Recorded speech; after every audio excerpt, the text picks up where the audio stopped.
Sinon, ce qu'on a vu récemment, L'Aventura, dernier film de Sophie Le Tourneur qu'on vous conseille énormément, qui est sorti la semaine dernière. C'est la suite de Voyage en Italie. C'est cette fois une famille qui ne part pas à deux en couple, mais avec deux enfants. Donc un enfant très jeune, il a 3 piges, et la gamine, je vois que c'est écrit là. 11 ans. La filmographie de Sophie Le Tourneur repose énormément autour de raconter des histoires. Au final, c'est intéressant parce que du coup, quand tu te racontes les vacances, il n'y a que les moments qui t'ont vraiment marqué que tu ressors. Et tu te rends compte que des fois, ce qui te marque, c'est pas forcément les trucs les plus beaux ou les plus. Ce qui change dans le 2 et qui est vraiment génial, c'est dès le début du film qu'ils se racontent les vacances. Même pendant qu'ils sont en vacances, ils se les racontent en s'enregistrant dans le but d'en faire un film qui a pas d'ordre chronologique. Enfin, évidemment, il y en a un, mais il est un peu décousu. Donc un peu au fil de la pensée, au fil de la mémoire. Est-ce qu'on se rappelle de ce moment-là? Ah putain, ça fait penser qu'en fait on avait oublié que 2 jours avant il s'était passé ça et tout. Et vraiment, là tu l'as dit, la grande nouveauté de ce film, c'est les enfants qui arrivent.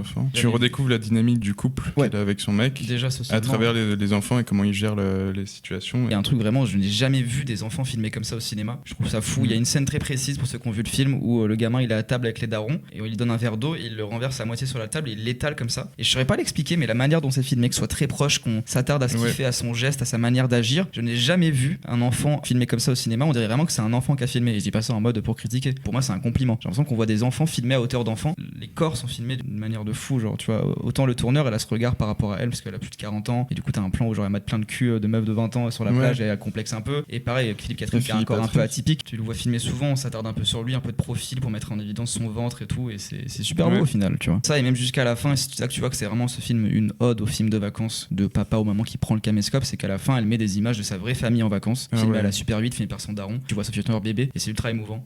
C'est très beau. Moi j'étais ému pendant vraiment les 30 dernières minutes du film. Tu peux aller le voir sans le voir le premier par contre, c'est pas du tout une suite. Y a pas besoin. Si jamais c'est le seul truc qui vous bloque, allez le voir. Et le 1 est sur Arte en plus, voilà, super. C'est vraiment important de voir ces films là parce que c'est un tout petit budget. Je pense que ça peut vous changer un peu de voir des films comme ça. Il y a le 3 qui arrive, c'est une trilogie, là c'est le 2 qui est sorti, je pense que ça sera dans 2-3 ans, je sais pas.